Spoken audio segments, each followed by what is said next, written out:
बहुत सारे टाइम। मेरा नाम अजय पंडित है, आगरा से हूँ, उत्तर प्रदेश से हूँ। मेरे पिताजी बिहार का एक जिला है पटना, नाम सुना है ना आपने? पटना के पास एक छोटा सा एक कस्बा है मोकामा, पटना के एकदम अंतिम छोर पे, वहाँ एक छोटा सा गांव है औंटा।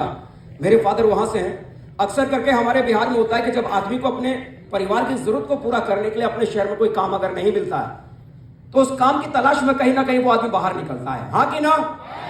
मेरे पिताजी भी आज से लगभग 50 साल पहले सिर्फ काम की तलाश में उत्तर प्रदेश का एक शहर है आगरा, नाम सुना है? सिटी ऑफ ताजमहल जिसे कहते हैं, आगरा गए थे काम की तलाश में। और मेरी पढ़ाई, मेरा जन्म, मेरी परवरिश सब उसी आगरा शहर में ही हुई। आगरा शहर में हुई थी। मेरे पिताजी वहां पर मजदूरी किया करते थे, ढलाई घर जहां पर लोहा पिघलाया जाता था और सांचे में डालकर उसको फर्मा तैयार किया जाता था। 7,500 रुपए की उनकी सैलरी हुआ करती थी। जब उन्होंने लास्ट उनकी तनख्वाह जो उनकी मिली, 7,500 रुपए की उनकी सैलरी थी।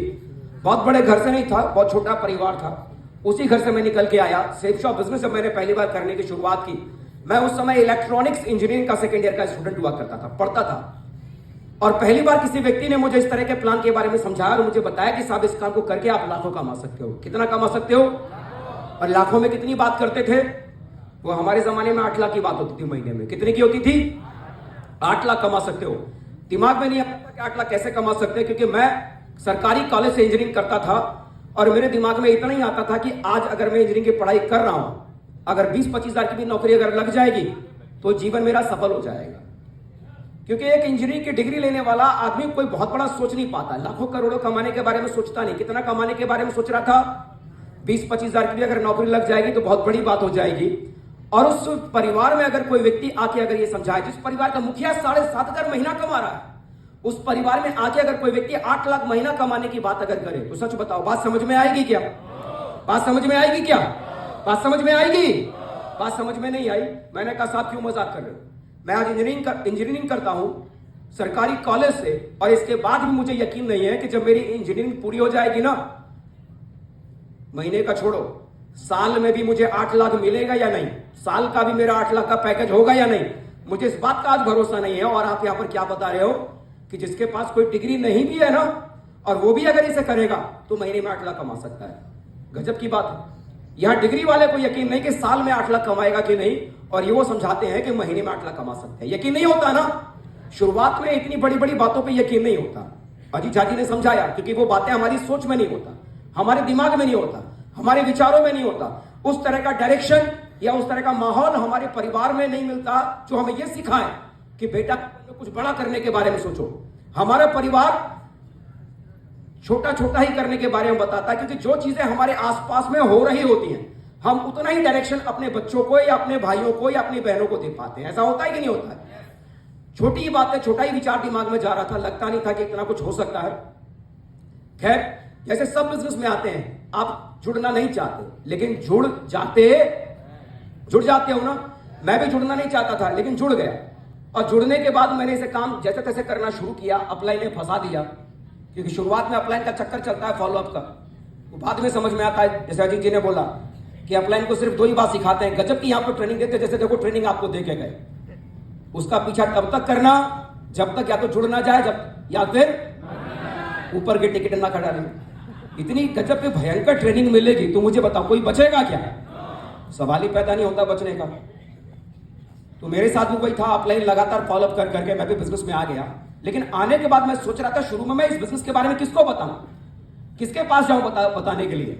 18-19 साल की उम्र में मैंने इस काम को शुरू किया था। करीब 18-19 साल पहले की बात मैं आपको बता रहा हूं। 18 साल की एज में मैंने इस काम को करना शुरू किया था।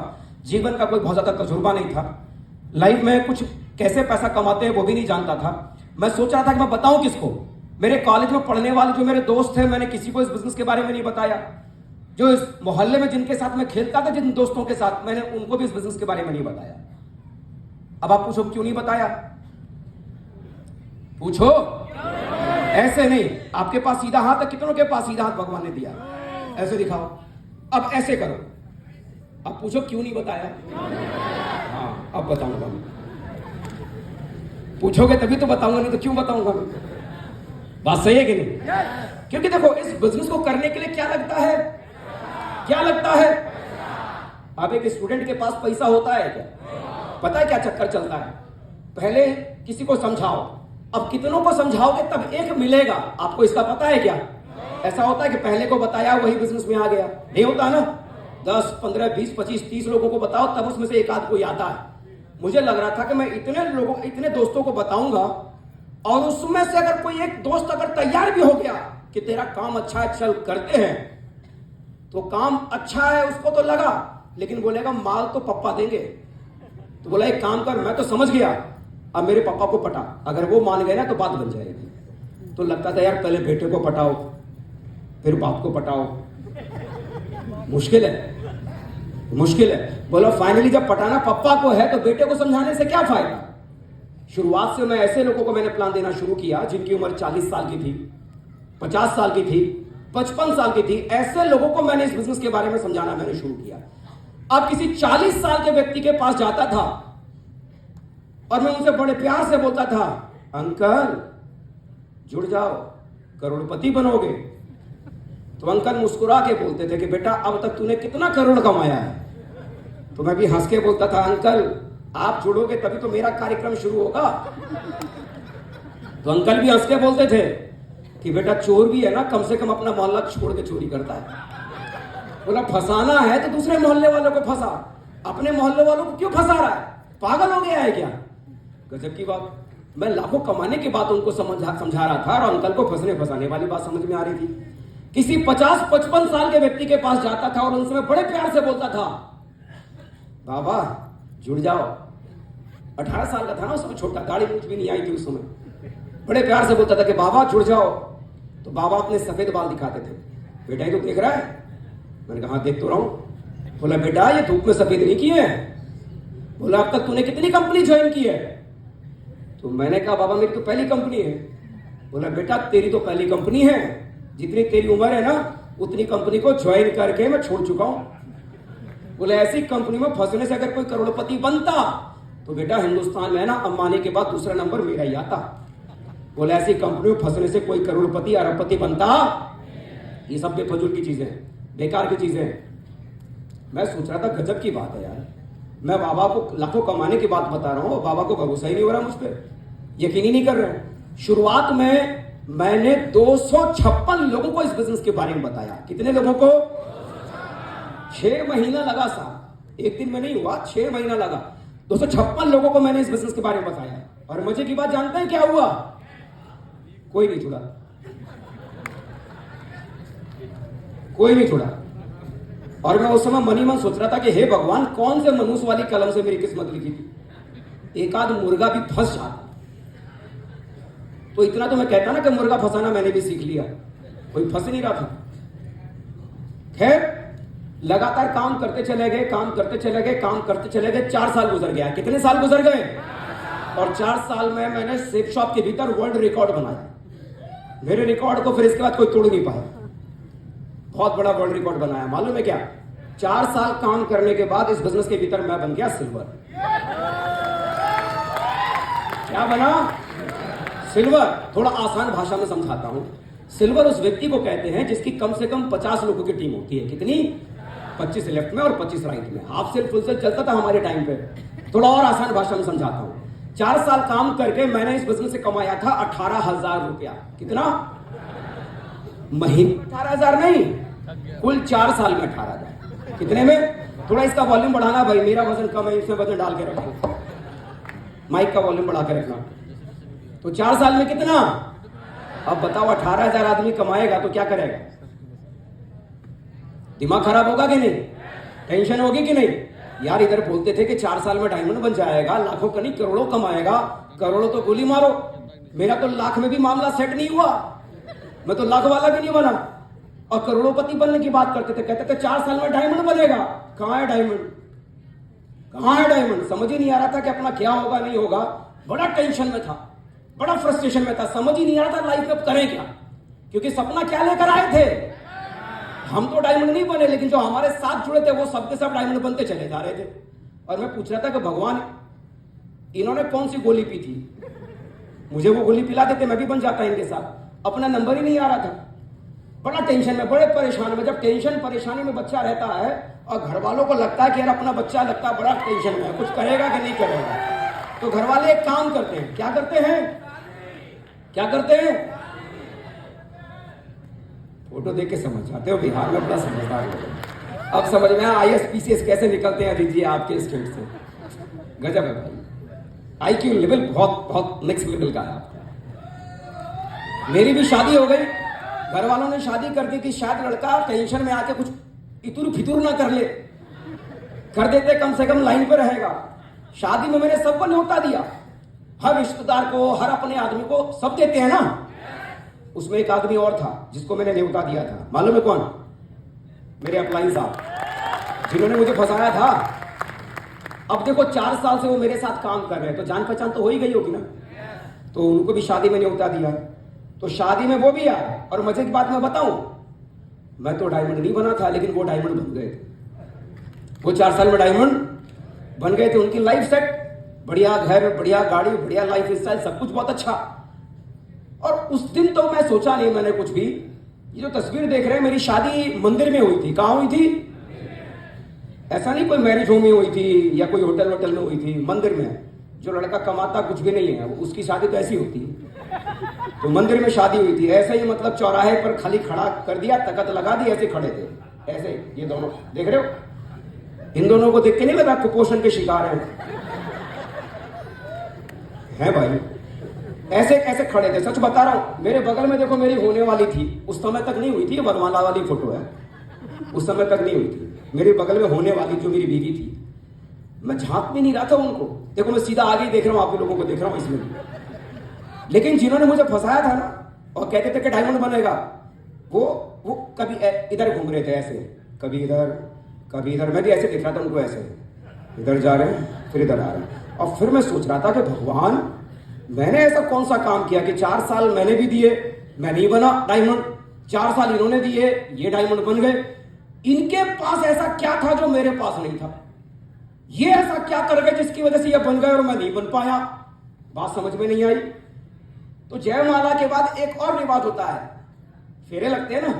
तो फेरे लगने से पहले लड़का लड़की को फिर अलग बिठाते हैं, तब तक बैठो, फेरे लगने की बारी आएगी तो बुला लेंगे। तो दरी बिछी हुई थी जमीन पे, मंदिर में दरियों का सिस्टम होता है, दरी बिछी थी, जमीन पे बैठे थे। तो सारे के सारे लोग बैठ गए। तो मैंने उनको ढूंढा जिन्होंने मेरे को फंसाया था। मैं उन्हीं के पास फटाक से गया, 2-4 मिनट ही हुआ होगा उनके पास बैठे बैठे।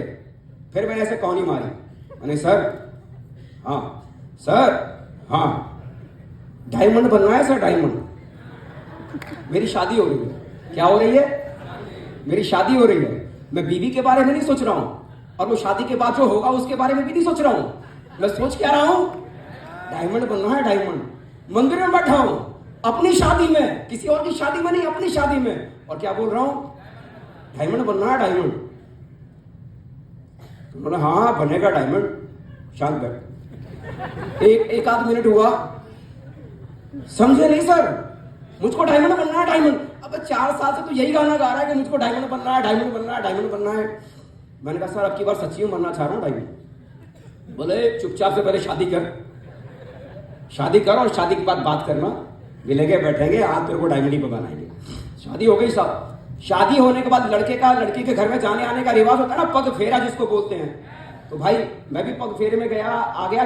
3-4 दिन निकल गए, चौथा दिन निकल गया, 5वें दिन मैं अपने अपलाइन के घर में, 5वें दिन मैं अपने अपलाइन के घर में। और मैंने उनसे पास जाके बोला कि सर मुझको डायमंड बनना है। तो होता क्या था, वो शुरू के 4 साल अंग्रेजी कॉलेज में पढ़ा था, बचपन से कॉन्वेंट स्कूल में पढ़ा था, अंग्रेजी भी थोड़ी ठीक ठाक, बहुत अच्छी नहीं, ठीक ठाक बोली लेता था। अपलाइन साहब 45-50 साल की उम्र वाले, मैं मॉडर्न जमाने का एकदम बढ़िया बंदा, फराटेदार अंग्रेजी बोलने वाला। मैंने कहा ये क्या मुझे सिखाएंगे? जब वो मुझे समझाते थे कि अजय ये काम ऐसे करते हैं, मैं अपलाइन का भी अपलाइन बन जाता था। मैं उनको सिखाता था, आप गलत बता रहे हो सर, ये ठीक नहीं है, इसको ऐसे नहीं, इसको ऐसे करेंगे। कोई आदमी एक बार आपको कोई बात बताए और आप उसकी बात ना मानो, फिर वो आदमी कभी दूसरी बार कोई बात बताए, आप उसकी बात फिर ना मानो, फिर वो आदमी 10वीं बार आपको कोई बात बताए, आप फिर उसकी बात ना मानो। तो मुझे बताओ, वो आदमी जो आपको समझा रहा है, एक समय के बाद क्या करेगा? समझाना छोड़ देगा। तो बस वही मेरे साथ 4 साल हुआ था। मैं अपने अपलाइन का अपलाइन बन गया था, उन्हीं को घुट्टी पिलाता था कि आपको ऐसा करना चाहिए, हमको ऐसा करना चाहिए, हमको ऐसा करना चाहिए। जब मैं उनके पास पहुंचा शादी के 5वें दिन और मैंने उनसे पूछा कि साहब एक बात समझ नहीं आई। बोला क्या? बोला 4 साल आपने भी दिए, 4 साल मैंने भी दिए, 4 साल में आप डायमंड बन गए, मैं डायमंड नहीं बना, ऐसा क्यों? तो उन्होंने मुझसे पूछा कि अजय जी एक बात बताओ, आप सेफ शॉप से पहले क्या करते थे? मैंने कहा बड़े मजाक वाली बात कर रहे हैं, उनको पता नहीं मैं सेफ शॉप से पहले क्या करता था, इंजीनियरिंग करता था। बोला सर आप तो जानते हो इंजीनियरिंग करता था। तो बोला कॉलेज कैसे जाते थे?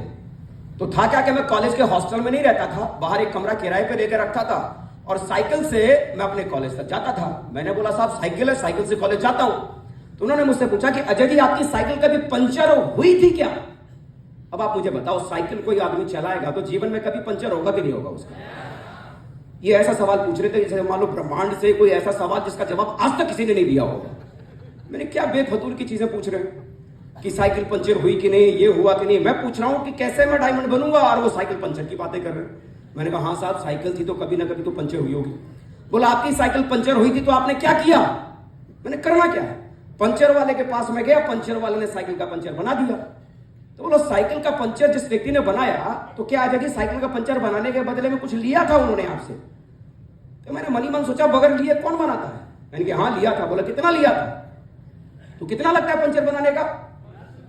5-10 रुपए। तो मैंने बोला सर 10 रुपए लिया होगा, 10 रुपया। तो उन्होंने मुझसे पूछा कि अजय जी पढ़े लिखे तो आप भी थे, समझदार आदमी तो आप भी थे, तो बोला जब आपकी पढ़ाई लिखाई ठीक ठाक थी, आप समझदार थे, तो आपकी जब साइकिल पंचर हुई थी तो आपने अपनी साइकिल का पंचर खुद क्यों नहीं बनाया?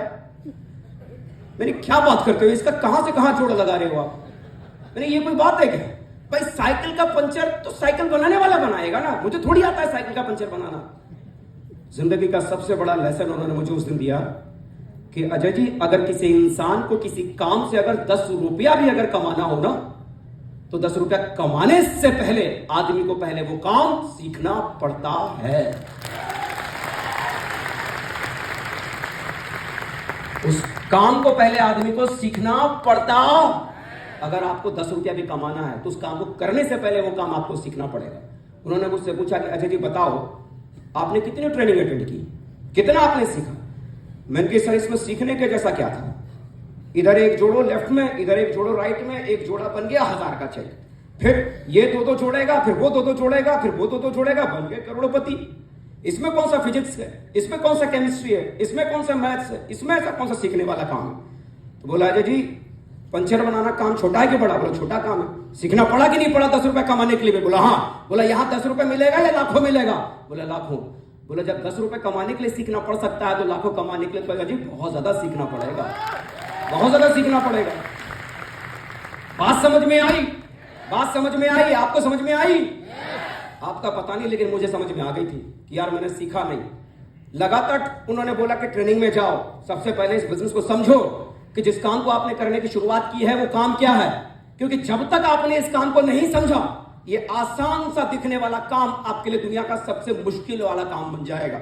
और जिस दिन आपने इस काम को सीख लिया, समझ लिया, ये दुनिया का सबसे आसान वाला काम ये आपके लिए बन जाएगा। ट्रेनिंग में जाना शुरू किया, मीटिंग्स में जाना शुरू किया, लगातार काम करने की शुरुआत की। मैंने बोला ठीक है साहब मैं करने के लिए तैयार हूं, सीखने के लिए तैयार हूं, बताओ क्या करना पड़ेगा मुझे? तो उन्होंने बोला कि देखो साहब मैं तो डायमंड बन गया हूं। उन्होंने क्या बोला मुझे? मैं तो डायमंड बन गया हूं।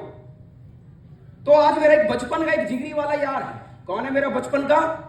एक जिगरी वाला यार है, दोस्त है, अविनाश कुमार नाम है, समस्तीपुर बिहार में रहते हैं और वो रेलवे में स्टेशन मास्टर हैं।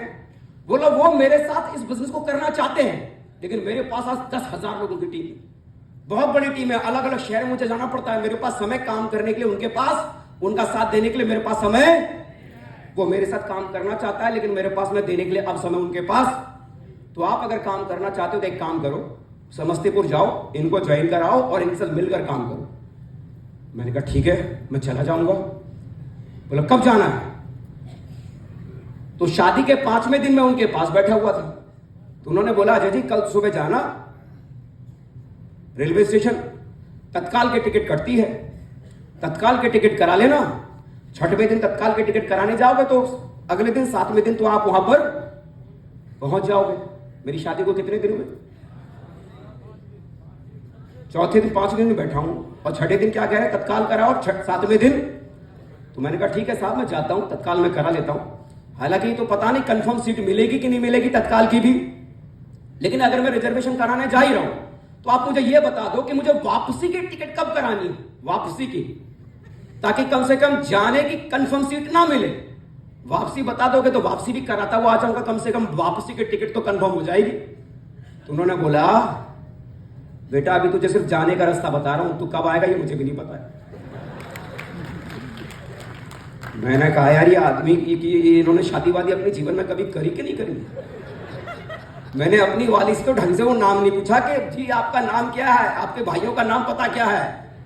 4 दिन में आदमी क्या पूछता है, घर के इधर उधर भाग दौड़ में आदमी के 4 दिन गुजर जाते हैं, हाँ कि ना, गजब की बात। लेकिन उनको मैंने एक जबान दी थी कि आप जो कहोगे ना आपकी हर बात मानूंगा, जिस दिन आपकी बात ना मानूंगा मुझे गोली से उड़ा देना, मेरे घर से कोई FIR करने नहीं आएगा। दैट्स माय वर्ड, ये मेरे शब्द थे जो उस दिन मैंने अपने अपलाइन को बोला था। बोला ठीक है साहब। मैं तत्काल का टिकट कराने गया, कंफर्म सीट नहीं मिली, वेटिंग थी, वेटिंग सीट करा के घर वापस आ गया। और सबको पता है मेरे घर में कि मैं कल निकलने वाला हूं, कल शाम की मेरी ट्रेन है। शादी के कितने दिन, 6 दिन की कहानी। सबको पता है कि ये पर्स कल निकलेगा। शाम को मेरे पापा घर आए, उनको मालूम पड़ा कि बेटा घर से बाहर काम करने के लिए जा रहा है, बाहर कहीं जा रहा है। पापा आए मुलाकात करने के लिए, पैकिंग शैकिंग कर रहा है, कहीं जाने की तैयारी को बोला। बोला कहां जा रहा है, बोला बिहार जा रहा हूं। बोला भाई बिहार से मैं भी हूं, बिहार में किधर? तो बोला समस्तीपुर। तो बोला क्यों? पापा पता है ना वो सेफ शॉप वाला बिजनेस। हाँ मैं देख रहा हूं तो कितना बड़ा बिजनेस, मैंने 4 साल से तुझे बिजनेस बिजनेस बिजनेस ही करते देख रहा हूं। कब लौटेगा? जल्दी आ जाऊंगा। अरे कब लौटेगा? जल्दी आ जाऊंगा। अरे जल्दी की कोई दिन तारीख तो होती होगी। मैं मन ही मन सोच रहा हूं कि मुझे खुद नहीं पता कि मेरी लौटने की तारीख कौन सी है और मैं इनको क्या बताऊं। मैं कह रहा हूं जल्दी लौटूंगा, तो लगे सुनाने 4 दिन की शादी को हो गई नहीं, और 4 दिन की शादी के बाद तू छोड़ के घर जा रहा है। दुनिया सवाल करेगी, लड़के को लड़की पसंद नहीं आई तो शादी क्यों की? तेरे ससुर जी सवाल करेंगे, ये समाज सवाल करेगा, मैं क्या जवाब दूंगा उनको? मैंने कहा मुझे नहीं पता, मैं तो जा रहा। वो खूब सुनाते रहे। भगवान ने 2 कान दिए थे बड़े प्यार से, एक से सुन रहा था दूसरे से निकाल रहा था। मार तो सकते नहीं थे, बेटा जवान हो गया है, बड़े जवान बेटे पे बाप हाथ भी नहीं उठाता। पापा थे बढ़िया आदमी, कभी नहीं मारा मुझे, कभी लाइफ में कभी हाथ नहीं उठाया, कभी मारा नहीं उन्होंने। उस दिन भी नहीं मारा, खाली सुनाया खूब। ठीक है साहब। मैं नेक्स्ट डे निकला, मैं अपनी वाइफ को खाली इतना बना के बता के आया था। देखो 7वां दिन है, मैंने अपनी वाइफ को सिर्फ इतना बताया था कि मैंने एक ऐसा काम करना शुरू किया जिसमें अगर आपने मेरा साथ अगर दिया ना तो विश्वास करना, मतलब वो जिंदगी दूंगा जो एक राजकुमार और राजकुमारी नहीं जीते होंगे, उससे बढ़िया जीवन मैं आपको दूंगा। वो जीवन दूंगा। मुझे नहीं पता मेरी वाइफ को क्या समझ में आया, नहीं समझ में आया, लेकिन 5 दिन किसी पराये घर में अगर कोई लड़की आई हो तो इनकार करने की संभावना तो होती नहीं है। लेकिन फिर भी उन्होंने मुझे बोला कि आप अपना काम करो, मुझे आप पर भरोसा है, बाकी का काम आप मुझ पर छोड़ो। मैं चला गया साहब। 7वें दिन में कहां था? बिहार के समस्तीपुर में। बिहार के समस्तीपुर में लगातार 3 साल तक डटा रहा बिहार में 3 साल तक लगातार डटा रहा बिहार में। 3 साल में मेरी वाइफ को अड़ोसी पड़ोसी, मतलब महीने 2 महीने के बाद ही अड़ोसी पड़ोसी आके मेरी वाइफ को समझाने निकल आते थे अजीत जी की तरह। आदमी काम के लिए कहीं बाहर अगर जाता है तो 1 आध हफ्ते में वापस, अरे 1 आध हफ्ते में नहीं आया तो महीने में आ ही जाता है, ये तो 3-4 महीने में तो। और जिसकी नई नई शादी हो वो तो बहाना खोजता है वापस घर जाने का। बोला 13 वाला तो साल गुजरने को आ गया है ही नहीं, लगता उधर ही किसी के चक्कर में। अरे मेरी वाइफ का हाल खराब, एकदम फोन करती थी, रोने लगती थी कि अरे नमक रोटी खिलाओ लेकिन इधर ही रहो, हमको नहीं कमाना लाखों करोड़ों, हमको नहीं चाहिए बंगला मोटर कार। भाड़ में गया बंगला मोटर कार, हमारा वाला कहां जा रहा हमको समझ में नहीं आ रहा। बोला नमक रोटी खा लेंगे लेकिन साथ ही रहो।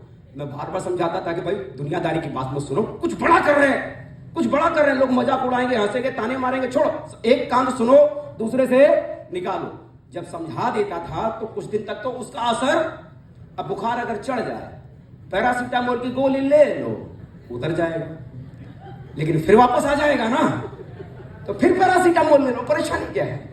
तो जब जब उनका मिजाज बिगड़ जाता था, अड़ोसी पड़ोसी समझा देते थे तो फिर मैं भी समझा देता था उनको, और लगातार मेरी वाइफ ने साथ दिया, लगातार। वो दुनिया आसपास, एक बार जब उन्होंने फंक्शन, प्रोग्राम, मीटिंग्स को देखा, उनको ये पता चला कि मेरे पति आखिर करते क्या हैं, और वो कर रहे हैं तो किसके लिए कर रहे हैं। इतनी भाग दौड़, इतनी मशक्कत, इतनी मेहनत अगर कर रहे हैं तो किसके लिए कर रहे हैं। फुल सपोर्ट उन्होंने किया। मेरे पिताजी भी अगर मेरी वाइफ को अगर कुछ कहते थे कि देखो समझाओ उसको, लड़के को वापस बुलाओ, बोले पप्पा आप टेंशन मत लो, मेरा वाला है ना, मेरे को मेरे वाले पर भरोसा बहुत है।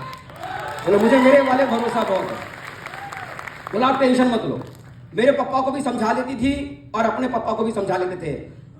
अपने पापा जो उनके थे, हमारे ससुर जी जो अब नहीं है, उनको कहा करते थे, वो कहा करते थे कि हम तो ये सोच के हमने अपनी बेटी की शादी की थी कि हमारा वाला तो इंजीनियर है, ये तो झोला उठा के एजेंट बन गया। तो हमारी मैडम कहती थी कि देखो जी पापा ऐसा बोलते हैं, आप इंजीनियर वाला काम करो, ये फालतू झोला वाला काम मत करो। मैंने कहा देखना इसी झोले की ताकत, एक दिन पापा भी बोलेंगे हमारे दामाद से बढ़िया कोई नहीं, ऐसा बोलेंगे तो जीवन बनता है। ऐसा जीवन बनता है। मैं आपको यह बताना चाह रहा हूं ना कि आखिर मेरी वाइफ ने मेरा साथ क्यों दिया। जैसे आज आप यहां पर इस तरह के प्रोग्रामों में बैठे हैं ना, अपनी वाइफ को मैंने ऐसे ही बिठाना शुरू किया था, ऐसे ही शुरुआत से ऐसे ही बिठाना शुरू किया। हर बड़े प्रोग्राम को उन्होंने अटेंड किया, देखा। उनके विजन में एक चीज क्लियर नजर आ रही थी कि आज अगर मेरा पति इतना स्ट्रगल कर रहा है तो मेरे लिए, मेरे बच्चों के लिए। आज अगर मेरा पति अगर रातों को अगर बाहर है तो सिर्फ मेरे लिए। अगर आज मेरा पति अगर सालों साल अगर घर से अगर बाहर है तो मेरे लिए। वो बैकअप में हमेशा मेरे घर में खड़ी रही।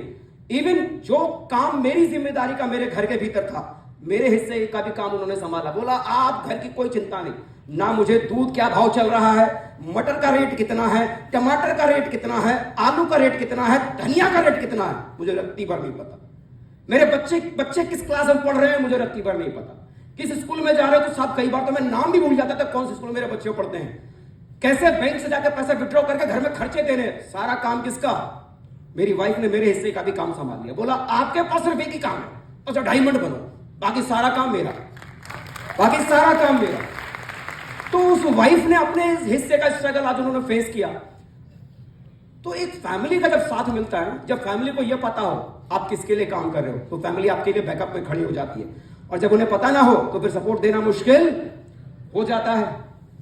और देखो साहब, उस फैमिली के सपोर्ट की वजह से 8 फरवरी 2025 को इस बिजनेस के भीतर में डायमंड बन गया।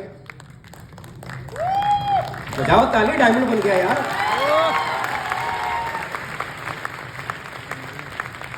देखो 4 साल मैंने काम किया बिना सीखे।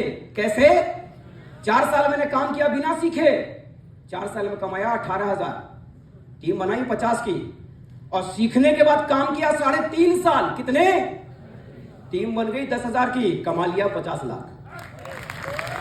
तो सीखने के बाद 3.5 साल में 50 लाख, 10,000 की टीम, और नहीं सिखाता तो 4 साल में सिर्फ 50 की टीम, 18,000 कमा के बैठा था। इसका मतलब क्या बात समझ में आई? क्या बात समझ में आई? आपके पास कितनी भी बड़ी डिग्री हो, आपके पास जीवन का कितना भी बड़ा तजुर्बा हो, आप कितने भी बड़े हुनरमंद हो, आप कितने भी बड़े खलीफा हो, बगैर सीखे यहां कुछ भी होने वाला। सीखना पड़े। ये काम कैसे करते हैं? सीखना पड़ेगा साहब, सीखना पड़ेगा। सीखने के लिए वक्त देना पड़ेगा। इस बिजनेस में प्रेजेंट टाइम में सेफ शॉप की 2nd हाईएस्ट पोजीशन है क्राउन एम्बेसडर। आज वर्तमान में इस पोजीशन पे हूं। 17-18 साल हो गया। जैसे इन्होंने बताया, नेटवर्क की तो कोई गिनती नहीं है, लेकिन लगभग काफी अच्छा, काफी लाखों में नेटवर्क है। लाखों में करीब मुझे लगता है 20 लाख से ऊपर का नेटवर्क तो करीब करीब निकल गया होगा, इससे ज्यादा ही होगा, है ना? 20 लाख से ऊपर का नेटवर्क। कितने सालों में? 18 साल। कितने सालों में?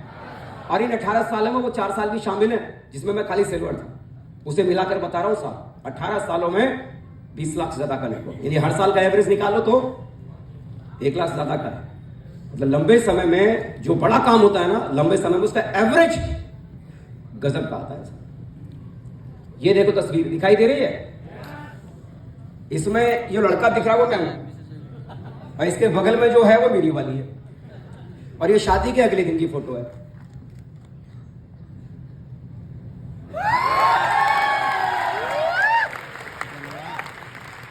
इसमें भी मैं हूं, और इसमें भी जो बगल वाली वो मेरी है। कंफ्यूज ना हो जाओ, बता दूं। मैं ऐसे एक मीटिंग में था, एक मीटिंग में मैं ये तस्वीर दिखा रहा था, अभी मैंने आगे बोला ही नहीं, मैंने बोला देखो ये तो मेरी वाली है ही। फिर दूसरी फोटो दिखाई, बोला ये मेरी वाली है। तो उसमें से 55 साल के एक बुजुर्ग थे, वो खड़े हुए, 52-55 साल की उम्र होगी, वो खड़े हुए और बोले बेटा ये तूने गलत कर दिया। मैंने क्यों? बोला पैसे वाला बन गया, तूने बीवी बदल डाली। गलत बात, गलत बात। तो मैंने बड़े प्यार से समझाया कि दादा बाबा मैंने बीवी नहीं बदली, ये वही वाली है, ये वही वाली है। समझाया बाबा पैसा ना बड़ा गजब का फेयर एंड लवली है, चेहरा छोड़ो जीवन बदल जाता है, खाली पैसा होना चाहिए, बहुत गजब का फेयर एंड लवली है।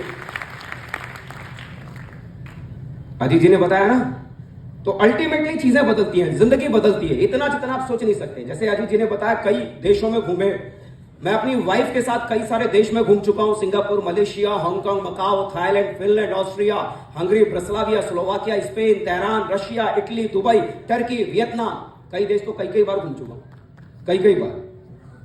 तो यार आगरा से मथुरा जाने का सोच नहीं पाता था और आज दुनिया घूम रहे हैं। छोटी बात है या बड़ी बात है? बहुत बड़ी बात है। ये क्या दिखाएं, आज ये फाइनेंशियली अच्छा साउंड है, बढ़िया है, ठीक ठाक आमदनी भी हो जाती है। ये 19-20 की है, 1 करोड़ ज्यादा की है। ये मेरा फाइनेंशियल स्टेटस है, इसे हम क्या बोलते हैं, टीडीएस पेपर है ये, फाइनेंशियल स्टेटस। 2020-2021 में जब लॉकडाउन था हमारे देश में, याद है आपको? 1,18,01,18,01,398 रुपए एक साल में, लॉकडाउन में जब लोग घर से बाहर नहीं निकल रहे थे। ये अगले साल का स्टेटमेंट है 21 और 22, 2021 और 22, यहां लिखा हुआ है, छोटे छोटे अक्षरों दिख नहीं रहा होगा, मैंने बड़ा कर दिया, 1,77,00,000 एक साल में साहब। 2022-2023 1,57,06,101 पैसा आता है, आता है। 2023 और 2024 का ये फाइनेंशियल रिकॉर्ड 1,23,70,540 रुपया एक साल में साहब। 2024 और 2025, अप्रैल 2024 से मार्च 2025 तक 2,20,63,551 पैसा आता है कि नहीं आता है? आता है कि नहीं आता है? हम जुड़े थे, हमसे ज्यादा पैसा आप लोग कमाओगे। हम जुड़े थे सप्ताह में 2 लाख और आप जुड़े हो सप्ताह में, हमसे दुगना पैसा कमाओगे, जितना हमने नहीं कमाया हमसे ज्यादा कमाओगे आप लोग। खुशी मनाओ, आप ऐसे प्लान के भीतर हो, आप ऐसे प्लान के भीतर हो। देखो किसी का आता भी होगा कि नहीं आता होगा। ये देखो मई 2025 का है रिकॉर्ड, एवरी वीक के स्टेटस। आप सब लोग बिजनेस में हो ना, तो जानते हो ना चेक कैसे बनता है। हालांकि दिखाना अलाउड नहीं है, मैं दिखा रहा हूं, फिर भी दिखाना अलाउड नहीं, मैं दिखा रहा हूं। आपको क्यों दिखा रहा हूं मैं आपको बताता हूं। ये देखो एवरी वीक, मई, जून, जुलाई, अगस्त, यहां तारीख के साथ इनकम का स्टेटमेंट है कि कितनी कितनी इनकम। 4 लाख से कोई कम नहीं होगा, 4 लाख, 4.5 लाख, 4.25 लाख, 5 लाख भी दिख जाएगा आपको। यह है सितंबर 2025, अक्टूबर 2025 और अभी नवंबर गुजरा ना, गया ना। किसमें कम दिख रहा है? दिख रहा है कम किसी में? ये 2 सप्ताह खाली मार्च के, दिसंबर के हैं, बराबर है या नहीं है? मतलब पैसा आता है या नहीं आता? पैसा आता है कि नहीं आता है? लोग बोलते हैं कि साहब पैसा नहीं कमाते, पैसा नहीं आता। साहब पैसा तो आता है, भरपूर आता है। जिंदगी बदली है या ना? जिंदगी बहुत बदलती है, इतना जितना सोच नहीं सकते। ये एक तस्वीर है 27 अप्रैल 2013 की। पहली जीवन की गाड़ी खरीदी थी, सिर्फ 4 लाख की Hyundai Eon, नाम सुना है ना? सिर्फ 4 लाख की छोटी सी गाड़ी। इस गाड़ी के साथ जो खड़ी है वो मेरी वाली है। किसकी वाली? हाँ। इसके बाद की 10 साल की कहानी एक और दिखाता हूं। 28 मार्च 2023,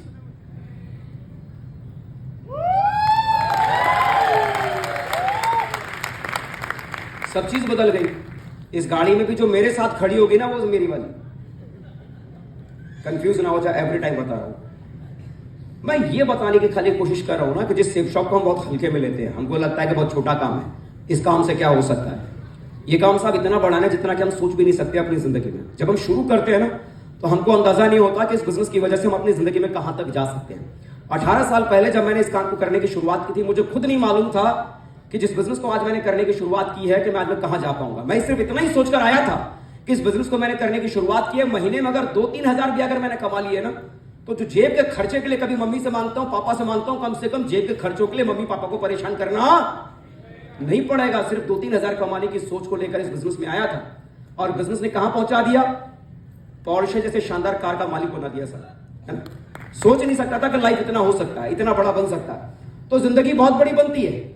इस बिजनेस के भीतर अकेला मैं सफल नहीं हुआ, बल्कि आज मेरे साथ में ऐसे 2 लोग ऐसे हैं जो क्राउन है। क्राउन का मतलब जिनका नेटवर्क 2.5 लाख या 2.5 लाख से ज्यादा लोगों का है, और 5 लोग आज टीम में ऐसे हैं जो मरकरी बन चुके हैं। क्या बन चुके हैं?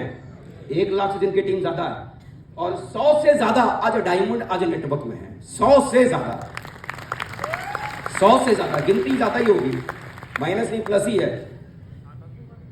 जीवन बनता है कि नहीं बनता है? आप मुझे बताओ, बनता है कि नहीं बनता है? बनता है कि नहीं बनता है? भाई ऊपर वाले साहब, बनता है कि नहीं बनता है? नीचे वाले साहब, बनता है कि नहीं बनता है? मैं क्यों दिखा रहा हूं ये सारी चीजें?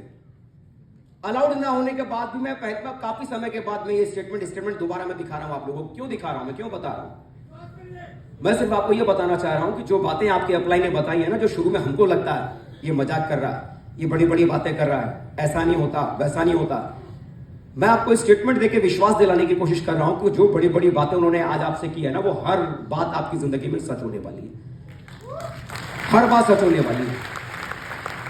शुरुआती स्टेज में नहीं लगता है, शुरुआती स्टेज में नहीं लगता है, क्योंकि वो बहुत बड़ी बातें करते हैं। लेकिन जैसे जैसे आप बिजनेस में रुकेंगे, जमे रहेंगे और चलते रहेंगे, तो ये छोटी छोटी बातें, जो बड़ी बड़ी बातें जिन पर आपको भरोसा नहीं है, कल को यही सारी चीजें आपकी जिंदगी में कुछ बड़ा कर डालेंगी। तो तैयार है ना लाइफ में कुछ बड़ा करने के लिए? तैयार है? मैं प्रूफ दिखाऊं? आ जाओ जरा, सारे डायमंड आ जाओ एक बार मंच पे। सभी डायमंड्स के लिए एक जोरदार ताली हो जाए। सभी डायमंड भी, ट्रिपल डायमंड, डायमंड है, सभी आ जाओ मंच पे।